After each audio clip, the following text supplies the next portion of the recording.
सांसद दानिश अली को लोकसभा में क्या क्या नहीं कहा गया। बहस तो चंद्रयान की सफलता पर हो रही थी, मगर बीजेपी के एक सांसद इस हद तक चले गए कि मजहब का नाम लेकर विरोधी दल के सांसद को निशाना बनाने लग गए। बसपा सांसद दानिश अली को जिस तरह से बोला गया, मेरी राय में उन्हें लोकसभा की सदस्यता से इस्तीफा दे देना चाहिए। कायदे से बीजेपी के जिस सांसद ने उनके साथ अभद्रता की है, उनके खिलाफ भी कड़ी कार्रवाई होती और उन्हें निलंबित कर दिया जाता, लेकिन इसका चांस कम है। इसलिए दानिश अली को ही सदस्यता छोड़ देनी चाहिए। यह दानिश अली पर निर्भर करता है कि वे उस सदन का सदस्य बने रहना चाहते हैं जिसके भीतर उन्हें मजहब और आतंक का नाम लेकर निशाना बनाया गया। उस जगह पर जहां किसी भी दल के सांसद को विशेषाधिकार हासिल होता है, जहां वे सबसे अधिक सुरक्षित होते हैं। मगर बीजेपी के सांसद रमेश बिधूड़ी ने आतंक और धर्म से जोड़कर दानिश अली को जो कहा है, उससे साफ है कि कम से कम भावनात्मक रूप से दानिश अली वहां पर बहुत ज्यादा सुरक्षित नहीं लगते। हम जिन आपत्तिजनक शब्दों की बात कर रहे हैं, उन्हें लोकसभा की कार्यवाही से निकाल दिया गया है, इसलिए उन्हें दोहरा नहीं रहे, क्योंकि यही नियम है कि जो शब्द कार्यवाही से निकाल दिया जाए वो बाहर नहीं आए। मगर रमेश बिधूड़ी का वीडियो बयान चारों तरफ फैल चुका है, हजारों लोग शेयर कर रहे हैं, जनता देख रही है, सुन रही है कि दानिश अली को क्या क्या कहा गया है। कल की घटना का संज्ञान लेते हुए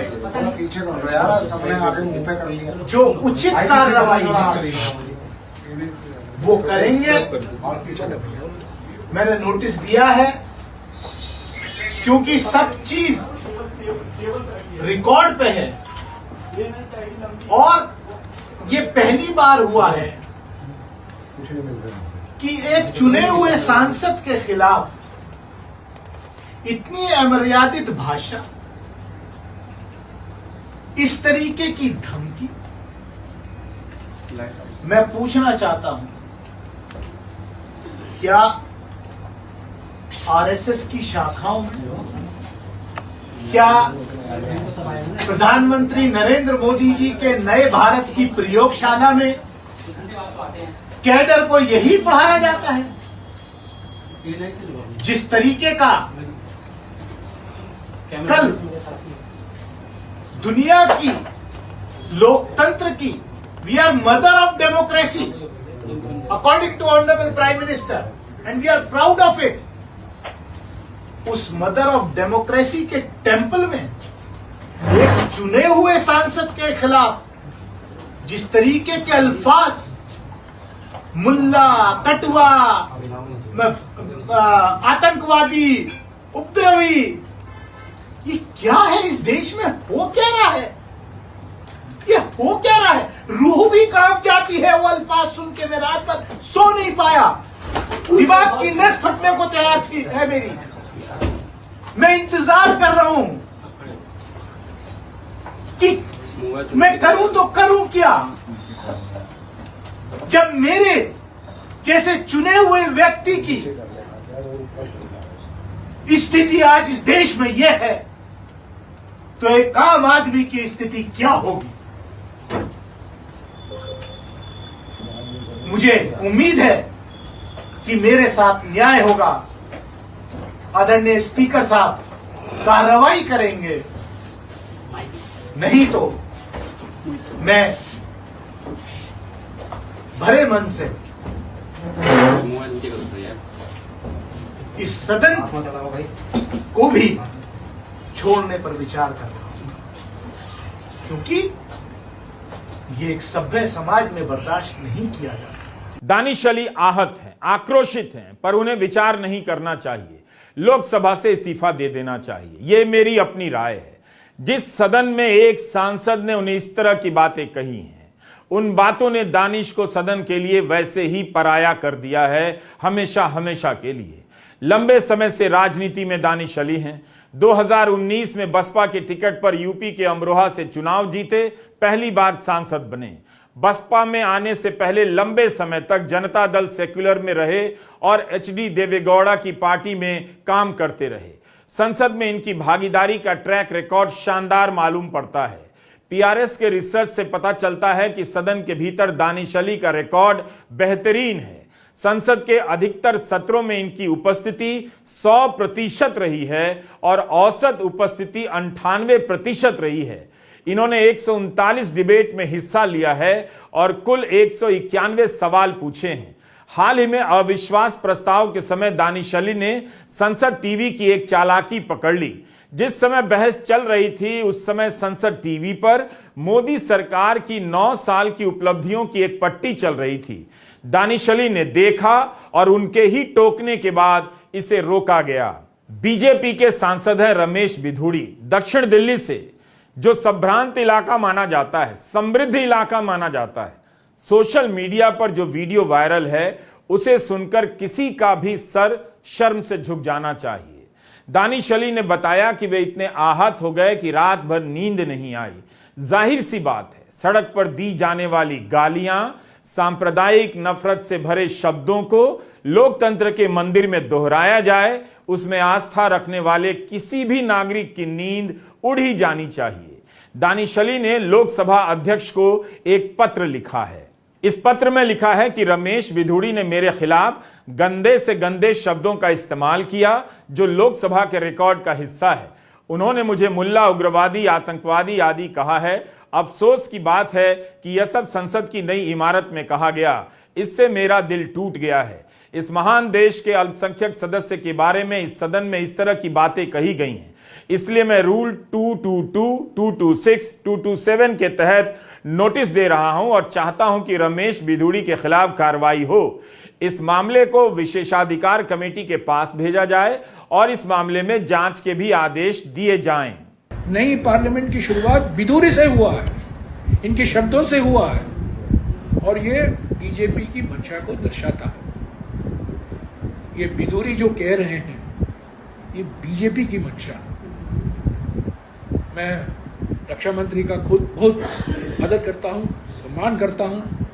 उनकी मजबूरी थी, उनको उठना पड़ा, उन्होंने माफी मांगी। पर मैं जरूर ये मांग करूंगा कि इस सांसद के खिलाफ बड़ी कार्रवाई करनी चाहिए। आम आदमी पार्टी के 2 सांसद राज्यसभा में सस्पेंड हुए हैं, राघव चड्ढा और संजय सिंह, क्योंकि वो नारे लगा रहे थे, वो प्रोटेस्ट कर रहे थे और उनको सस्पेंड किया गया। और बिधूड़ी ने जो भाषा का इस्तेमाल किया है, मैं समझता हूं ये एक फिट केस है सस्पेंशन के लिए और इनके खिलाफ कड़ी सी कार्रवाई की जानी चाहिए। कांग्रेस ने भाजपा सांसद रमेश बिधूड़ी को निलंबित किए जाने की मांग की है। राजद नेता लालू प्रसाद यादव ने भी दानिश अली के साथ हुई इस घटना की निंदा की है। उन्होंने कहा है कि प्रधानमंत्री ने देश की समृद्ध संसदीय परंपराओं के विरुद्ध ऐसी विकृत सामाजिक राजनीतिक संस्कृति को जन्म दिया है जिसमें इनकी एक सांसद राष्ट्रपिता गांधी जी के हत्यारे आतंकवादी का महिमा मंडन करती हैं। पीएम के इशारे पर एक बीजेपी सांसद पार्लियामेंट के अंदर विपक्ष के एक सांसद के लिए जिस अमर्यादित, असंसदीय और तुच्छ भाषा का प्रयोग कर रहा है वह घोर आपत्तिजनक, निंदनीय एवं लोकतंत्र व समाज के लिए चिंताजनक है। यह इनका अमृतकाल नहीं बल्कि विषकाल है। दानिश अली का आक्रोश समझ आता है, उनकी बेबसी भी समझ आ रही है। उम्मीद है देश को यह बात समझ आएगी कि एक सांसद को मुसलमान होने के कारण अब सदन के भीतर भी वही सुनना पड़ता है जो सड़क पर आम लोगों के बारे में कहा जा रहा है। आपके घरों के रिश्तेदारों और हाउसिंग सोसाइटी के व्हाट्सएप ग्रुप के अंकल आंटी ने इस समाज की सुंदर संस्कृति को बर्बाद कर दिया है। इन सभी से आप दूर रहिए और सावधान भी रहिए। क्या हम इसलिए चुन के आते हैं? क्या देश को आजादी इसलिए दिलाई गई थी? क्या हमारे पुरखों ने कुर्बानियां इसलिए दी थी इस देश की आजादी के लिए कि जब हमारे प्रतिनिधि चुन करके जाएंगे तो उनको ये सुनने को मिलेगा? दुनिया के अंदर आज देश की क्या तस्वीर आपने खींच के रख दी? महिलाओं को आरक्षण, ये स्पेशल सेशन था 75 साल अमृत काल में हम गए हैं, पार्लियामेंट की नई बिल्डिंग में हम गए हैं, महिलाओं के आरक्षण के लिए ये संसद का सत्र विशेष रूप से बुलाया गया। वो आरक्षण कब मिलेगा? 2029 में लागू होगा, 2034 में होगा या 2047 में होगा? अभी उस पर सवालिया निशान है, मैं उसमें नहीं जाना चाहता। लेकिन मुझे तो ऐसा लग रहा है कि क्या ये स्पेशल सेशन इस देश के चुने हुए एक सांसद को उसकी कम्युनिटी से लिंक करके उस पर इस तरीके का अटैक करना सोच भी नहीं सकता, मैं सोच भी नहीं सकता। इन्होंने केवल मुझे या मेरे फॉलोअर्स को ही नहीं, पूरे देश को शर्मसार किया है, पूरे देश की आत्मा को शर्मसार करने का काम किया है। दानिश अली की पार्टी बसपा की अध्यक्ष मायावती का बयान आया है कि दिल्ली से भाजपा सांसद द्वारा बीजेपी सांसद श्री दानिश अली के खिलाफ सदन में आपत्तिजनक टिप्पणी को हालांकि स्पीकर ने रिकॉर्ड से हटाकर उन्हें चेतावनी भी दी है, वह वरिष्ठ मंत्री ने सदन में माफी मांगी, किंतु पार्टी द्वारा उनके विरुद्ध अभी तक समुचित कार्रवाई नहीं करना दुखद और दुर्भाग्यपूर्ण है। एआईएमआईएम के अध्यक्ष और सांसद असदुद्दीन ओवैसी ने कहा है कि इस वीडियो में चौंकाने वाला कुछ भी नहीं। भाजपा एक अथाह खाई है, इसलिए हर दिन एक नया निचला स्तर मिल जाता है। मुझे भरोसा है कि इनके खिलाफ कोई कार्रवाई नहीं होगी। संभावना है कि आगे इन्हें भाजपा दिल्ली प्रदेश अध्यक्ष बना दिया जाएगा। आज भारत में मुसलमानों के साथ वैसा ही सलूक हो रहा है जैसा हिटलर के जर्मनी में यहूदियों के साथ किया जाता था। मेरा सुझाव है कि नरेंद्र मोदी जल्द से जल्द इस वीडियो को अरबी में डब करें और अपने हबीबियों को भेजें। देश की संसद में बीजेपी के सांसद रमेश बिधूड़ी ने यह सारी बातें कही हैं। मुसलमानों के खिलाफ नफरत की राजनीति अब आधिकारिक हो चुकी है। इन सभी नेताओं के बयान में खास बात नोट करने लायक है। दानिश अली से लेकर ओवैसी तक कह रहे हैं कि रमेश बिधूड़ी के खिलाफ कोई कार्रवाई नहीं होगी। दरअसल इसी में संदेश है कि इस राजनीति को, इस तरह के बयानों को ऊपर से समर्थन हासिल है, वरना मांग करने से पहले रमेश बिधूड़ी के खिलाफ कार्रवाई हो चुकी होती। बीजेपी ने केवल नोटिस दिया है। कई सांसदों ने रमेश बिधूड़ी के खिलाफ कार्रवाई की मांग की है, निलंबन की मांग की है। पीटीआई की यह खबर है, लोकसभा अध्यक्ष ओम बिरला ने रमेश बिधूड़ी को चेतावनी दी है कि अगर दोबारा ऐसी हरकत हुई तो कड़ी कार्रवाई होगी। दोबारा जो बातें आए दिन हो रही हैं उसे सदन में कहना दोबारा ही कहना है। इस पर सवाल उठ रहा है कि लोकसभा अध्यक्ष की यह बात सूत्रों से क्यों आ रही है। उन्होंने रिकॉर्ड पर यह बात क्यों नहीं कही, ट्वीट क्यों नहीं किया, बयान क्यों नहीं जारी किया। मगर ऐसा नहीं होता है। भारतीय जनता पार्टी ने रमेश बिधूड़ी को नोटिस जारी किया है, लेकिन इससे क्या होगा। महाराष्ट्र में सपा के विधायक अबू असीम आजमी ने ट्वीट कर लिखा है कि नए संसद भवन में एक भाजपा सांसद रमेश बिधूड़ी द्वारा ऑन रिकॉर्ड मुस्लिम सांसद दानिश अली को मुल्ला, उग्रवादी, आतंकवादी कहा गया। यह घोर निंदनीय है। यह भाषा मुसलमानों को लेकर भाजपा की मानसिकता को दर्शाती है। सांसद रमेश बिधूड़ी को भाजपा ने तत्काल निष्कासित करना चाहिए, लेकिन शायद ऐसा नहीं होगा, बल्कि उस सांसद को मंत्री बना दिया जाएगा। मुझे भी विधानसभा में गद्दार, पाकिस्तान चले जाओ जैसे शब्द कहे गए। इस बात से हमारी वतन परस्ती में कतरा भर भी फर्क नहीं पड़ता, लेकिन ऐसी मानसिकता रखने वालों से लड़ने का जज्बा और बढ़ता है। यह कितना दुखद है। सदन की कार्यवाही से उन शब्दों को निकाल दिया गया है, मगर उस मानसिकता का क्या होगा जो आज गोदी मीडिया के एंकर से लेकर व्हाट्सएप ग्रुप के अंकिल आंटियों के बीच फैली हुई है। वहां ये सभी शब्द पूरी तरह से मौजूद हैं, इस्तेमाल किए जाते हैं, और दानिश नहीं तो किसी और के खिलाफ लगातार इस्तेमाल हो रहे हैं। सदन में जब बीजेपी के दक्षिण दिल्ली से सांसद रमेश बिधूड़ी ने 3 बार 4 बार दोहराया तो किसी को यकीन नहीं हुआ, मगर वे रुक नहीं रहे थे। आतंक के बाद धर्म से जोड़कर बोलने लगे। इसके बाद बाहर आकर देख लेने की बातें भी कह गए। एक मौके पर वो दानिश को बाहर फेंकने की बात करते हैं, कहते हैं कि मेरे सामने खड़ा हुआ तो मैं बोलने नहीं दूंगा। रक्षा मंत्री राजनाथ सिंह ने इसके लिए माफी मांगी, कहा है कि अगर विपक्ष का कोई सदस्य इस टिप्पणी से आहत हुआ है तो मुझे अफसोस है, कमाल है, अगर कोई सदस्य आहत हुआ है तो इतने बेमन से माफी ही क्यों मांगी गई? क्या रक्षा मंत्री को यह लगा कि इतना सब कहने के बाद दानिश अली या कोई भी आहत नहीं हुआ होगा? क्या रक्षा मंत्री खुद आहत नहीं हुए? अगर ये माफी है तो इस माफी का क्या मतलब? आप सोचिए, अगर यही सारे शब्द दानिश अली ने कहे होते तो आज उनके साथ क्या हुआ होता? लोकसभा से निलंबित तो कर ही दिए जाते, गोदी मीडिया पूरे देश में दानिश अली के बहाने न जाने कितनी बड़ी आबादी को दुश्मन के रूप में स्थापित कर देता और आपके बीच नफरत फैला देता। पहले तो संसद के बाहर ही होते थे, अब संसद के अंदर भी मारने की धमकियां दी जा रही हैं। बाहर तो धमकियां बहुत बार नेताओं ने, इनके मंत्रियों ने, सबने दी, लेकिन ये सोचना पड़ेगा कि हम इस देश को अमृत काल में किस तरफ ले जा रहे हैं। जिस वक्त बीजेपी सांसद रमेश बिधूड़ी दानिश अली को लगातार बोले जा रहे थे, उस समय अध्यक्ष की कुर्सी पर कांग्रेस के सांसद कोडिकुन्नील सुरेश थे। उन्होंने कहा कि मैंने सुनिश्चित करवाया है कि बिधूड़ी की टिप्पणी हटा दी जाए। राजद सांसद मनोज झा ने ट्वीट किया है, ये है अमृतकाल का हमारा नया पार्लियामेंट और ये है हमारे महामानव के उत्कृष्ट दर्जे के सांसद। पूरे वसुधैव कुटुंबकम की नग्न सच्चाई अपने शब्द और भाव से भाई साहब ने प्रकट कर दिया। जय हिंद। उस वीडियो को हमने भी देखा। जब रमेश बिधूड़ी हद से बाहर जा रहे थे तब पीछे बैठे पूर्व स्वास्थ्य मंत्री हर्षवर्धन और पूर्व कानून मंत्री रविशंकर प्रसाद हंसते हुए नजर आए। आप ये वीडियो देख सकते हैं।